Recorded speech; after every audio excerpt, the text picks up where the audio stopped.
90.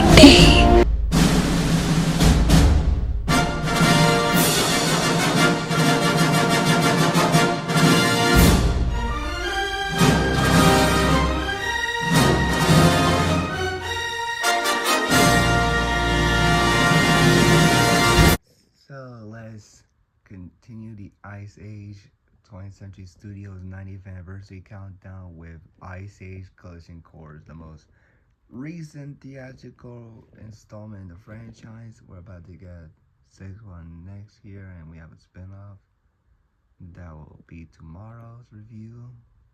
Can't wait for that.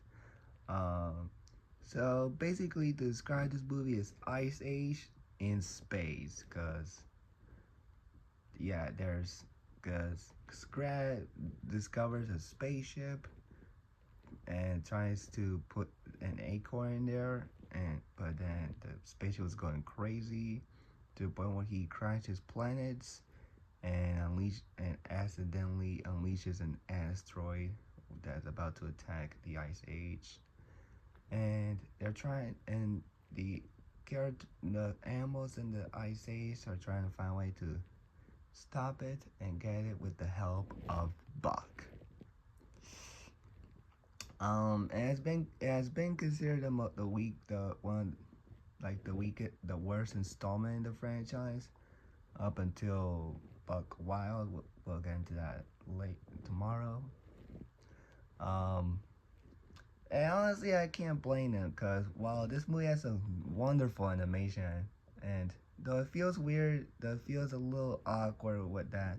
The whole movie has this pink feel to it. I don't know if what I'm saying makes sense to you, but it has a feel like a pink visuals throughout the film, not just from space parts, but like most of the movie, or a lot of the movie, but not all of it. And I thought the idea of them having a Ice Age in space doesn't make a lot of sense, since it takes in prehistoric time. But I know that meteors exist since prehistoric time. I mean, that's how dinosaurs got killed, basically. So it's not like it's the worst idea. And hey, it's a cartoon, so they can get away with doing some crazy things. And I wouldn't be, if they've ever done an anime series, I don't think a space idea would have been the worst idea. But this still doesn't make sense in the context of the Ice Age lore, because technology like that never denies it. Like spaceships did not exist back in the day from prehistoric time, as everyone might know. And I really love seeing Buck back, and he's still very entertaining. And Simon Pegg really seems to have a lot of fun with this role, and I'm happy for him, because I really love seeing him in return as one of the main characters after a brief cameo in the fourth film and somehow getting his sword stolen. And I really liked his introduction with the Figaro song. I thought that was pretty hilarious. Trying to save an egg and give it to the Triceratops from the evil birds, who are in a way the primary villains of the movie, though they do redeem later on in the movie to save the earth. But it also kind of sucks though, because honestly the rest of the characters are very flat. Specifically Manny, who's kind of unlikable in this, where he is mostly kind of a jerk, because he really is not a fan of how Peaches is gonna get married and move away from her family with Julian. And he really doesn't like Julian for the most of the movie, right up until they team up to throw away the crystals, and that made him go like, you know what, Julian? You're already cool. I like you, man. But because for most of the majority movie, he doesn't really like him, and him and Ellie try to find a way to get Peaches to stay with them. Even though I believe at the end of the fourth film he was okay with doing what she wanted to do on her own because she can take care of herself. But I guess Manny still doesn't care. I guess.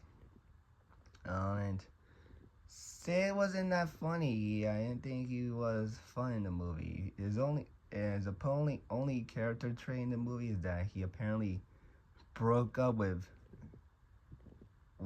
female Slavs after 12 minutes or 14 minutes, and then finally found one that's apparently several years older than him. Yet she really likes Sid immediately after seeing him, and then they